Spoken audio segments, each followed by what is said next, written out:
Vem comigo que eu vou te ensinar a fazer uma pizza caseira maravilhosa. Bom, primeiro você vai começar aí utilizando o fermento fresco, aquele fermento que vende na padaria. Você compra direto na padaria, é só pedir 50 gramas, que é a quantidade que você vai usar para essa massa. E você vai diluir essa quantidade de fermento em aproximadamente 200 ml de leite morno, tá? Ali eu já tinha aquecido o leite no micro-ondas e coloquei o fermento e fui mexendo delicadamente até diluir todo o fermento. E depois que eu fiz isso, eu comecei a adicionar na minha vasilha os ingredientes. Bom, aí eu coloquei a metade da quantidade de farinha que a gente vai utilizar, que são 300 gramas. Coloquei uma colher rasa de sobremesa de sal, a mesma medida de açúcar, um ovo inteiro, dei uma misturadinha aí para misturar a clara e a gema, Adicionei também margarina, eu gosto de utilizar margarina Qualy. Coloquei aproximadamente 2 colheres cheias, mas eu confesso que na próxima vez eu vou colocar umas 4 pelo menos, para ficar mais amanteigada. Bom, aí eu coloquei o leite, né, já com fermento misturado e misturei tudo com uma colher de pau nesse primeiro momento. Você mistura bem até você perceber que todas essas medidas, né, todos esses ingredientes estão bem misturadinho ali. No segundo momento, a gente vai mexer com as nossas mãozinhas, né? Então, para isso, é óbvio que as mãos têm que estar bem limpinha, bem higienizada. Acrescentei mais 300 gramas a minha massa, mexi novamente com a colher para poder dar mais uma misturada, para depois partir para colocar as mãozinhas na massa e amassar bem, deixar essa massa bem homogênea e depois sovar bastante com as mãos, que isso também ajuda a deixar a massa mais leve. Aí eu tô amassando bem, né, misturando toda a farinha que está ali no recipiente. Esse processo é um processo que tem que ter um pouquinho mais de paciência. Requer, né, mais paciência. E também é uma forma de você sentir como que tá a massa.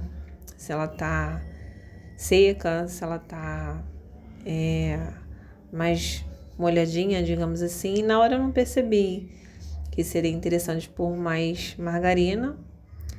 Mas na próxima eu vou adicionar mais 2 colheres pelo menos de margarina. E acaba que isso fica sendo um pouco a gosto, né? Mas eu gosto da massa um pouquinho mais amanteigada. Vou amassando bem, de vez em quando eu limpo as mãos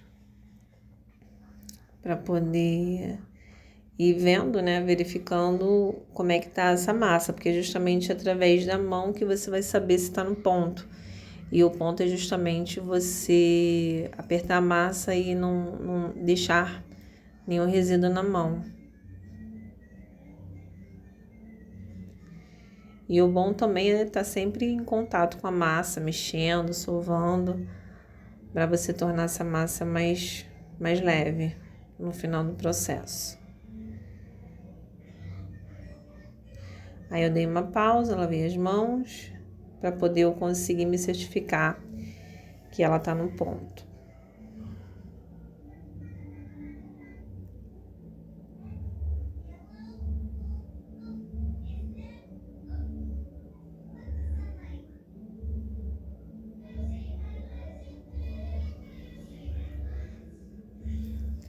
Aí eu já tô entrando no processo de sovar a massa, que aí a gente pega, levanta a massa e sacode para cá e sacode para lá e aperta bastante, dá umas batidinha.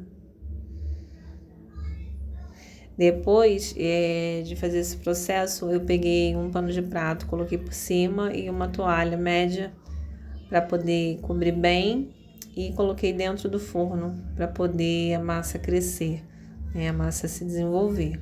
Deixei aproximadamente lá umas 2 horas. Eu confesso que eu gosto de deixar mais. Para mim, quanto mais tempo deixar ela descansando, melhor. Parece que ela fica mais leve, mais aerada, ela cresce mais. Mas foi o tempo que eu tive, então eu deixei por esse tempo. Bom, aí eu tô mostrando como ficou a massa antes de descansar e agora eu tô mostrando como ficou depois, tá? Aí eu já comecei a ralar minha mussarela. Eu começo, antes de montar a massa, a fazer esse processo de ralar mussarela, de cortar os ingredientes. E eu confesso que a de calabresa eu dei uma pré-friturinha na frigideira, né? Antes de colocar na massa da pizza. Aí eu vou abrindo com as mãos mesmo, que eu tô sem meu rolo de abrir massa. Ela é uma massa bem gostosa, bem levinha, ela estica bem. Então, não é uma massa ruim de se trabalhar, não. Uma dica que eu vou dar de antemão é depois que você colocar... Primeiro você tem que ligar o forno a aquecer uns 15 minutinhos, temperatura de 180 graus. Depois que você colocar a sua massa para assar na pizza, evite de abrir, tá? Só abra depois que ela estiver assada, aproximadamente aí depois de uns 30 minutinhos. Porque isso pode interferir nesse processo, né? De cozimento da massa. Bom, aí eu tô adicionando o meu molho de tomate, já dei uma refogada e vou começar a montar a pizza. Eu gosto de colocar a mussarela ralada, que eu acho que fica mais gostoso. E aí depois a gente vai adicionando o que a gente quiser, né? Nessa daí eu coloquei as calabresas, que eu já tinha feito uma pré-fritura, como eu disse. Deixei um cantinho ali para pôr um pouquinho de frango. Eu não tinha muito frango desfiado e nem todo mundo gosta aqui em casa. Então eu separei um pedacinho pequeno ali para colocar requeijão e o frango desfiado, para poder fazer um pouquinho de sabor de frango. Adicionei também algumas azeitonas, né, cortadas. E depois eu montei a pizza de sardinha. A pizza de sardinha eu não mostrei montando, mas eu gosto de dar uma fritadinha, uma refogada na sardinha. Eu uso sardinha em lata.